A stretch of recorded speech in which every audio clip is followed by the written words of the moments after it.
Então, assim, ó, respondendo as perguntas de vocês rapidinho, tá? Para não ficar muito. A dica de filme do Igor é bem interessante, tá? A Cecília perguntou: o Japão foi o último país a se render e ele se rendeu antes das bombas nucleares serem lançadas? Não. Eu até usei no vídeo esse termo. As bombas foram lançadas mesmo o Japão já ter se rendido, mas não é totalmente correto falar isso, porque ele não estava oficialmente rendido. Não havia uma rendição oficial, mas não havia a menor condição mais do Japão resistir à invasão dos aliados, dos americanos.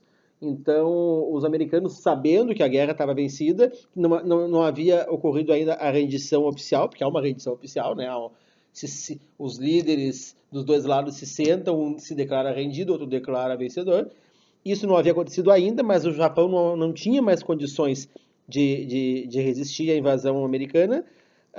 E mesmo assim, os Estados Unidos resolvem lançar as bombas atômicas Hiroshima e Nagasaki como uma demonstração de força e de poder para mostrar para o mundo quem ia mandar no mundo depois da derrota do fascismo.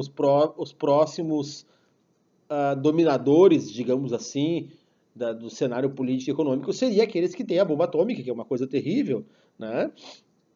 Então, não, a rendição não era oficial, mas ela era oficiosa, digamos assim. Ela era inevitável, ela tinha acontecido já no campo de batalha, mas não ainda nos documentos. Tá? O Cauã, não ficou muito claro para mim quem foram os kamikazes. Os kamikazes eram aviões suicidas, Cauã. Os kamikazes, eles eram membros da Força Aérea Japonesa, e a missão deles era se jogar em cima do inimigo, explodir e morrer. Né? E eles faziam isso de uma forma muito, muito intensa, muito profunda, e eles faziam isso acreditando na superioridade do japonês, na missão civilizatória, entre aspas, do Japão, na missão do Japão de dominar o mundo, e na crença de que o Japão é sagrado, que morrer pelo Japão era ganhar, não sei se uma salvação, assim nos termos religiosos, mas uma salvação para a história, uma salvação para a honra. O japonês tem muitos negócios de honra, de família, de tradição, né? Então, o kamikaze, ele transforma o avião na própria bomba.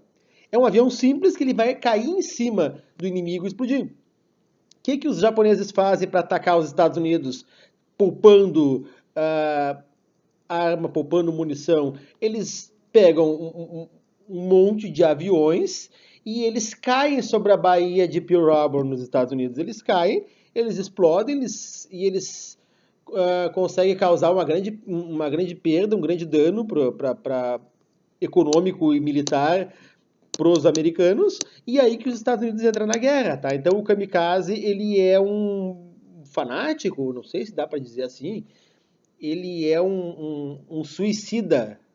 A missão dele é cometer um suicídio em nome da pátria do Japão, né? Aí, deixa eu ver o que mais que tem aqui. Sim, o Igor perguntou onde o exército brasileiro desembarcou na Itália e qual foi o trajeto percorrido por eles para chegar ao norte do país. Se eu não me engano, eles desembarcam um pouco para baixo de Roma. Eu acho que em Nápoles. Porque imagina a Península Itálica, ela é compridinha, foi na forma de uma bota, né? Os americanos invadem a Itália pela Sicília. A Sicília é aquela ilhotazinha bem na ponta da Itália. Os americanos desembarcam na Sicília, da Sicília eles fazem uma ponte e para o continente e vão subindo a Península Itálica até a meiuca, ali, até Nápoles, para baixo de Roma. E enquanto isso acontece, as forças brasileiras elas atravessam o Estreito de Gibraltar, entram no oceano, no mar Mediterrâneo, e vão até bem no meio da Península Itálica, ali por Nápoles. Pega lá o mapa que tu vai ver onde fica Nápoles. Ali por Nápoles eles encontram os americanos e eles se agregam à força militar americana, ao 5º Exército Americano. Então, a FEB, a Força Expedicionária Brasileira, ela serviu ao 5º Exército Americano. Se vocês olharem o uniforme do soldado da FEB, desse soldado que a gente chama de pracinha, que é o cara que foi pra guerra, o brasileiro que lutou na guerra, tu vai ver que num braço ele tem o slogan da cobra fumando, que era o slogan da FEB, do Brasil na guerra, né? E no outro braço ele tem o símbolo do 5º Exército Americano, que é um V, que é o número 5 romano, né? Então, a partir dali os americanos deixam nas mãos da FEB a missão de subir o território italiano e libertar a Itália dos nazistas, e os brasileiros assumem essa tarefa, os americanos se retiram da Itália.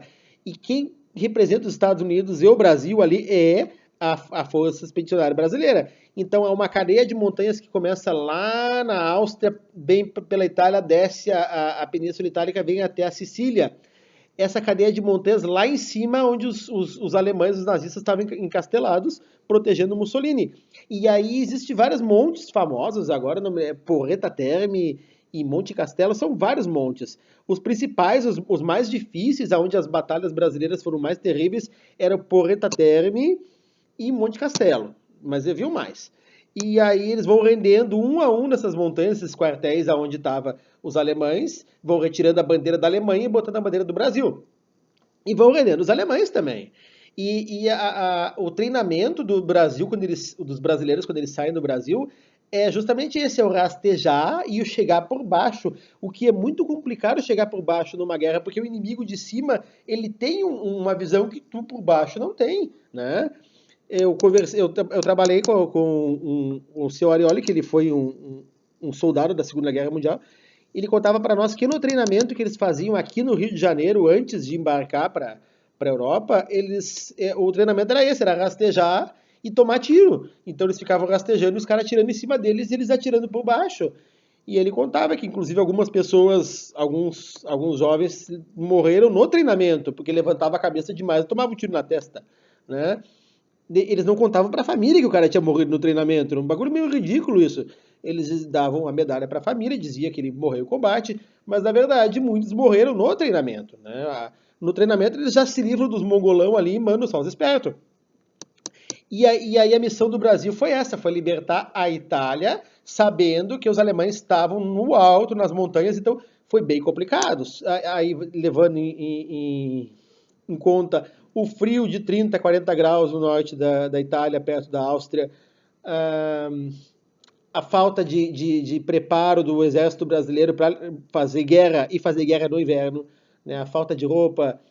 A gente pode gravar uma aula só sobre a participação do Brasil na Segunda Guerra, é bem interessante, tá? Abraço.